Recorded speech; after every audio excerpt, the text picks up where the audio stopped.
Dragon ফল শুধু ফলের মতো খাওয়া নয়, এটা দিয়ে নানা রকম ডেজার্ট বানানো যায়। আর দেখেন কালারটা কি অসাধারণ। তো আমি আজ ড্রাগন ফল না, ফলের যে খোসাটা তা দিয়ে আমি দারুণ ডেজার্ট বানাবো। আপনাদের মুখে মুখে বলে দিই, এটা হচ্ছে খোসা আমি সুন্দর করে পরিষ্কার করে ধুয়ে নিয়েছি। এখন এটা আমি হাফ কাপ পানি দিয়ে জাল করব। সিদ্ধ হয়ে গেলে আমি পরিমাণ মতো, আপনারা যেমন মিষ্টি খান, চিনি, গুঁড়ো দুধ, হালকা একটু ভিনিগার আর সামান্য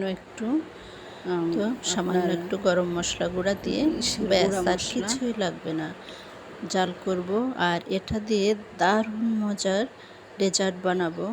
আর এই জেলিটা আপনি সারা বছর সংরক্ষণ করে খেতে পারবেন, রুটি, পাউরুটি, কেক দিয়ে। অসাধারণ, জাস্ট অসাধারণ, দেখতেও খেতেও। শুধু একবার বানিয়ে দেখুন।